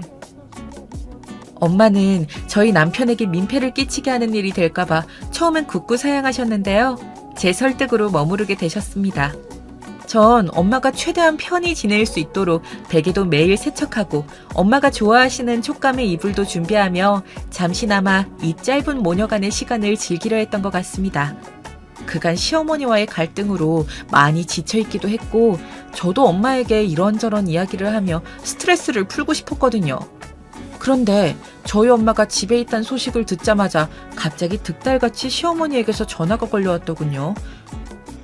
예, 사부인이 니네 집에 계신다고? 네, 그런데요 어머님. 이때부터 이미 불길한 예감이 들기 시작했어요. 너네 엄마라는 호칭이 사부인으로 바뀌고 시어머니의 말투가 무척이나 나긋했거든요. 역시나 시어머니는 당황스러운 말씀을 하시더군요. 마치 저와의 냉전은 모두 싹 잊은 것처럼 아주 뻔뻔하게 말입니다. 아이고 잘됐다. 그럼 저기 내가 아주 급한 일이 있어서 말이야. 사부인을 잠깐 빌려도 될까? 그게 무슨 말씀이세요? 무슨 말이긴. 우리 가게에 카운터 보시는 아줌마가 갑자기 자기 친언니가 죽었다면서 가게를 관뒀지 뭐니. 그래서 지금 사람이 비는데 아우 너무 급해서 당장이라도 사람이 필요하단 말이야. 사부인도 거기 집에만 계시면 척척하실 거고 내가 돈은 섭섭치 않게 챙겨주마. 어? 사부인도 솔깃하지 않을까 싶은데. 듣자마자 황당하더라고요. 한마디로 시어머니는 다름 아닌 치료를 위해 오신 엄마에게 잠깐 가게 일을 부탁하기 위해 마음에도 없는 부드러운 말투로 전화를 거신 것이었습니다. 그러면서 저에게 부탁하고 싶지만 저는 임신 초기이고 조심해야 할 시기이니 어쩔 수 없지 않겠냐며 은근히 배려하는 척까지 하시는데 그 꼴이 더 보기 싫었습니다. 이런 제안일수록 단칼에 더 거절해야겠다는 생각이 들어 엄마 허리가 안 좋아서 당분간 쉬시는 게 좋을 것 같아요. 아무래도 가게 일까지 보시는 건 무리예요. 힘드시겠지만 사람을 구해보세요 어머님 하고 전화를 끊었습니다. 그런데 전화가 끊어진 걸 모른 건지 시어머니와 시누이가 나누는 대화가 수학이 넘어 들려오더라고요. 아니 지금 이 언니 뭐라는 거야? 엄마한테 하는 말투가 왜 이렇게 삐딱해? 시어머니한테 이래도 되는 거야? 진짜 기막혀. 아유 그러니까 말이다. 기껏 시골 구석에 처박혀 있는 사람 생각해서 이런 일자리 제안해줬으면 고마운 줄 알아야지. 하여튼 못 배운 사람들이 원래 저런다. 세상에 어떻게 이런 험담을 늘어놓을 수가 있을까요? 순간 너무 울컥하더라고요. 저는 전화기를 들어 욱하는 마음에 버럭 소리를 내지르려 했습니다. 그런데 그때 엄마가 다가와 무슨 일이냐 물으셨고 저는 겨우 마음을 가라앉히며 시어머니가 이런 제안을 하셨다고 말했습니다. 그런데 엄마는 잠시 생각하는 듯한 눈치이시더니 자신이 그 식당 일을 대신 보겠다고 하시더라고요. 엄마, 치료도 안 끝났는데 그게 무슨 말이야. 싫어. 절대 안 돼. 안 끝나긴 다 끝났어. 애초에 너 얼굴 볼 겸 핑계 삼아 겸사겸사 올라온 거야. 임신했으니 마음도 싱숭생숭할 거고 네가 엄마 보고 싶을까 봐. 그러니 걱정하지 마. 엄마는 자신이 그 식당 일을 도우시겠다고 계속 고집하시더라고요. 제가 마지못해 시어머니와 이러저러한 일이 있었고 그래서 더더욱 시어머니 가게 일은 돕고 싶지 않다고 말했지만 엄마는 은은한 미소까지 지으시며 자기에게 맡겨달라고 하시더라고요. 아마도 딸 자식 시집살이 당하는 걸 알았으니 시어머니와 친해져서 풀어보시려고 그러시는 것 같았습니다. 그렇게 엄마는 시어머니의 가게로 나가게 되셨습니다. 저는 엄마가 행여나 시어머니에게 안 좋은 일이라도 당할까 조마조마한 마음뿐이었어요. 그래서 남편에게 미리 당부까지 해놓았습니다. 여보, 우리 엄마 옆에서 잘 챙겨줘야 해. 알았지? 당신만 믿는다. 걱정하지 마. 내가 잘 챙겨드릴게. 아무렴 내가 사위인데. 그리고 우리 엄마도 이제 정신 차리셨어. 장모님이 일 도와주시는 거 고맙다고 갈비까지 따로 챙겨주신대. 남편의 말은 미심쩍었지만 일단은 믿어보려고 했습니다. 설마 사부인 되는 사람이 가게까지 나와 도와주는 건데 그 앞에서 못할 말을 하겠나 싶었지요. 엄마는 일주일 정도만 가게 일을 도와주시기로 하셨습니다. 그 안에 시어머니께선 구인구직 사이트로 다른 분을 구하시기로 하셨고요. 그런데 이상하게 그 기간이 점점 늘어나더라고요. 처음엔 분명 일주일만 부탁드린다고 했던 게 2주일이 되고 3주가 되어갔습니다. 거기다 엄마 얼굴이 어쩐지 조금 피곤해 보여 더 걱정스러웠습니다. 엄마, 괜찮아? 카운터 보는 거 힘들진 않아? 하나도 안 힘들어. 괜찮아. 사부인이 아주 잘해주셔. 앉아서 일도 하실 수 있게 해주고 성품이 사나워 보이셨는데 그렇진 않으시더라. 우리 딸 걱정하지 말고 뱃속의 아이만 생각해. 엄마는 오히려 이 나이에 오랜만에 이런 일도 하니 신기하고 재밌다고 하셨어요. 저는 직접 제 두 눈으로 확인하기 위해 임신 초기임에도 불구하고 시어머니의 식당에 나가 도와드리는 척하며 엄마 쪽을 보기도 했습니다. 그런데 시어머니 손님 만나라 정신이 없으신지 엄마와는 거의 말을 섞지 않으셨고 엄마 역시 별 힘든 기색 없이 가게 일을 도우시더라고요. 그걸 보고선 저도 모르게 조금 방심을 했던 것 같습니다. 그러던 어느 날 제가 참지 못할 일이 터지고 말았지요. 그날은 제가 간식거리를 사들고 시어머니의 식당에 방문한 날이었어요. 시어머니와는 워낙에 좋지 못한 감정이 많이 쌓여있지만 일하시는 엄마가 힘드실까봐 좋아하시는 달달한 주전부리들을 사들고 방문한 것이었죠. 그런데 식당 안쪽에서 소란스러운 소리가 들리더라고요. 무슨 일인가 싶어 서둘러 달려가 봤더니 시어머니의 목소리가 쩌렁쩌렁 가게 안을 울리고 있었습니다. 이 도둑년이 감히 사돈돈을 훔쳐가? 어디 훔쳐갈 게 없어서 내가 돈 챙겨주겠다 했어? 안 했어? 아니에요. 제가 왜 그랬겠어요. 진정하세요, 사돈. 엄마는 시어머니에게 뺨을 맞은 듯 한쪽 뺨을 부여잡고 바닥에 엎어진 채 시어머니를 올려다보고 있었고 옆에 있던 남편은 안절부절 못한 채 머리만 쥐어뜯고 있었습니다. 그때 시어머니가 절 발견하곤 곧바로 저에게까지 손가락질을 하며 고래고래 소리를 지르더라고요. 예, 네 엄마가 내 가게 돈을 훔쳤다. 가게 시제가 안 맞아서 돈을 세고 또 세봤는데 아무리 세봐도 돈이 안 맞잖아. 너 이거 어떻게 물어낼 거야? 당장 내 돈 물어내. 애미가 훔쳤으면 딸년이라도 그 돈을 갚아야지. 시어머니는 이럴 줄 알았다면서 배운 게 없는 촌구석 사람들을 사돈이랍시고 믿고 쓴 게 자기 잘못이라는 말도 서슴지 않았습니다. 제 입에서 고운 말이 나가지 않았습니다. 너무 화가 나 손이 벌벌 떨리고 차갑게 마음을 가라앉히려 했지만 소용이 없더군요. 왜 저희 엄마 의심하세요? 증거 있어요? 증거가 없긴 왜 없어? 네 엄마 말고 카운터 본 사람이 또 있니? 너 카페에서 내가 공짜로 커피 먹는다고 돈 내놓으라고 했을 때부터 알아봤다. 돈이면 혈안이 되어 있더니 네 엄마도 아주 너랑 똑같아. 집구석에 전부 돈에 눈이 멀었어. 이제 보니 집안 내력이었구나. 그때 시어머니의 말을 듣는 순간 눈물을 흘리며 훔치지 않았다고 하시는 엄마와 아무 행동도 못하고 있는 남편이 겹쳐 들어오며 눈이 돌아갔습니다. 저는 곧바로 시어머니 보는 앞에서 일을 저질러 버렸습니다. 바로 남편 머리채를 잡고 소리친 것이죠. 네 엄마 교육 똑바로 시켜 죽기 전에. 그리고 내가 증거 잡아낼 거야. 만약에 저희 엄마가 훔치지 않았다는 게 입증되면 어머님도 각오하셔야 할 거예요. 저게? 내가 지금 네 엄마 112에 신고 안 해주는 것만으로도 감사해야 할 판에 정신이 나갔나? 저는 시어머니의 모든 말을 무시한 채 엄마를 끌고 정신없이 가게 밖으로 나왔습니다. 오직 딸을 생각해 가게에서 열심히 일했을 엄마를 생각하니 가슴이 더 아파왔습니다.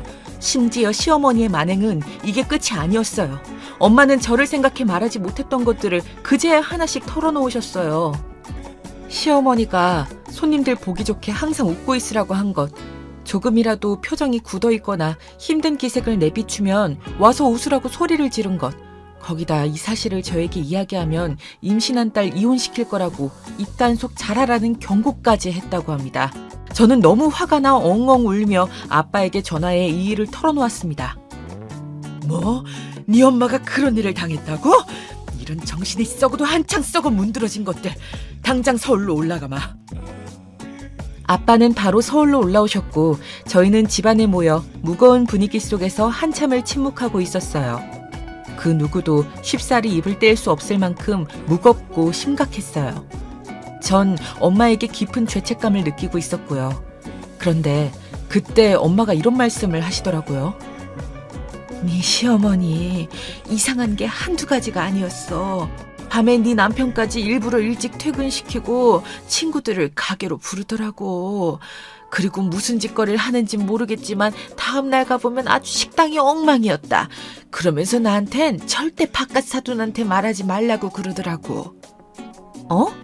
친구들을 부르셨다고? 가게로? 그때 불현듯 전에 남편이 말해주었던 시어머니에 대한 추문이 스쳐 지나갔어요. 시어머니께서 예전에 한창 친구들끼리 하는 내기 도박을 즐겼다는 이야기가요. 어느 날 시아버지가 우연히 그걸 알아채어 그만두지 않으면 이혼이란 얘기에 겨우겨우 그만두셨다고 했죠. 하지만 한번 도박을 시작하면 영원히 끊지 못한단 말이 있죠. 시제가 맞지 않는 것과 시어머니가 대놓고 저희 엄마를 도둑으로 몰아가신 데엔 이유가 있을 게 분명했습니다. 자신이 가게 돈을 빼돌려놓고 일을 저지른 게 뻔했어요. 여기까진 제 추측이었지만 확실한 증거가 필요했어요. 언니, 내가 도와줄게. 엄마가 그런 일 당했다는 거 들었어.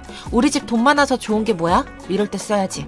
가게 CCTV는 언니 시어머니가 아마 다 지웠을 것 같아. 일단 내가 아는 사람 통해 손 써볼게. 손을 내밀어준 건 동생이었어요. 동생은 자신이 아는 업체를 통해 증거를 잡겠다고 했고 저희 가족은 간절히 그날을 기다렸어요. 그리고 동생이 건넨 USB를 확인한 결과 생각보다 더 추악하고 기막힌 광경에 허탈한 웃음이 나올 지경이었죠. 시어머니가 저희 엄마를 내쫓고 난 이후 식당에서 벌어진 일들을 촬영하고 녹음한 USB였는데요.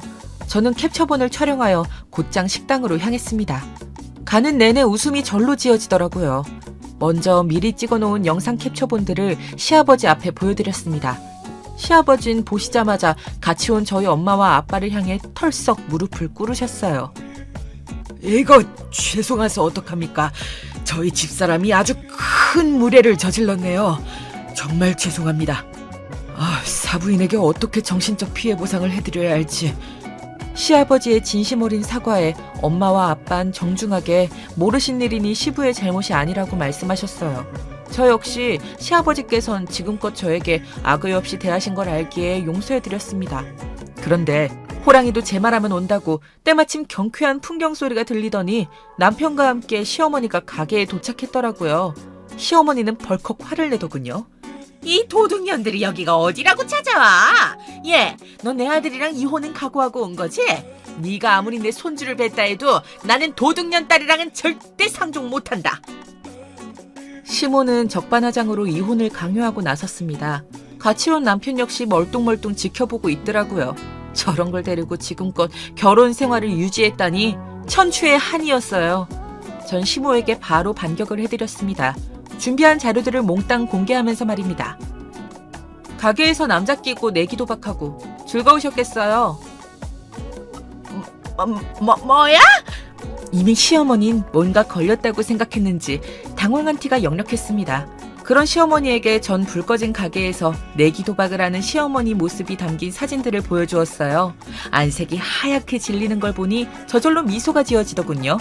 남편 역시 이게 뭐냐며 입술을 파르르 떨며 체온말 쳐다보더군요. 시어머니는 입을 꾹 다물 뿐 아무 말도 하지 못했습니다. 여기서 끝이 아니에요. 제가 좀 더 정확한 증거를 가져왔거든요. 기대하셔도 좋아요. 그리고 마지막 무기로 쓰려 했던 녹음 파일까지 재생했습니다. 한 여자의 경박한 웃음소리와 함께 음침한 말이 울려 퍼지자 시모도 남편도 머리를 숙이고 있던 시아버지까지 경악할 수밖에 없었지요. 내가 누명을 아주 잘 씌워놨지. 걱정 말어. 우리 바깥 양반은 알래야 알 수가 없으니까. 그러고 보면 내가 머리하는 기똥차게 잘 굴러가. 역시 누나가 최고야. 누나, 이 가게 잘 되면 앞으로도 나한테 용돈 맨날 줄 거지? 그럼 당연하지. 용돈 정도에 내가 매달 팍팍 주고도 남어. 나만 믿어. 나머지 녹취 내용이 더 남아있지만 차마 여기 쓰기에도 추악한 내용입니다. 알고 보니 시어머니는 내기 도박도 모자라 누가 봐도 꽃뱀인 남자와 놀아나고 있었고 남자에게 돈을 빼돌린 것을 들키지 않기 위해 저희 엄마를 도둑으로 몰아간 것이었어요. 그 험한 말을 하면서 말입니다. 무너지는 시아버지의 표정을 보니 마음이 안 좋긴 했지만 어쩔 수 없었습니다. 죄를 지은 사람은 그 값을 받아야 하니까요. 어디서 이런 거짓 증거를 가져와서. 너 아주 보통 계집애가 아니구나. 이럴 줄 알았어. 이게 어디 봐서 내 목소리야. 여보, 아니에요. 당신이 속아 넘어가고 있는 거라고요. 이 발칙한 것이 궁지에 몰리니 별짓을 다 꾸며내는구나. 이래서 내가 널 받아주는 게 아니었는데.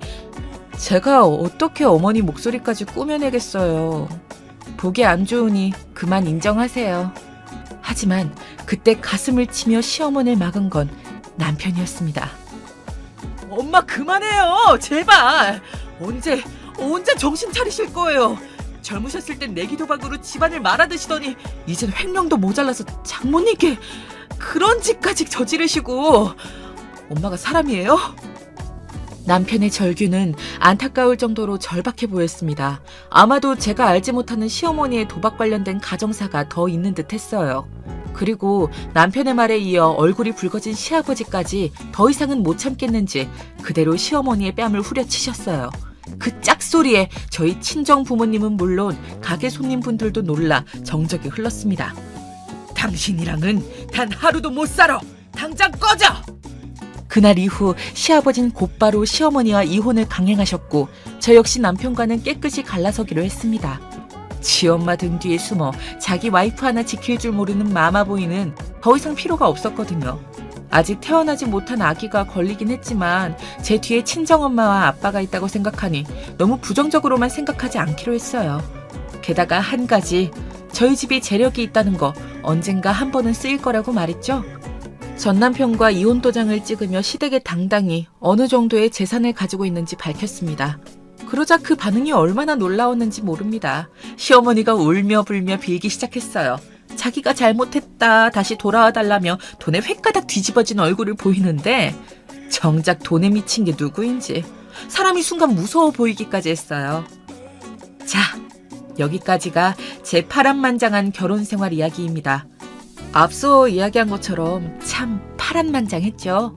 이혼을 결심했을 땐 여러 고민과 갈등이 있었지만 귀한 딸아이와 함께 카페를 운영하며 열심히 살아가고 있는 오늘을 생각하면 참 잘한 결정이었다는 생각이 듭니다. 여러분들도 오늘 하루 알차고 보람차게 마무리하시길 바랍니다.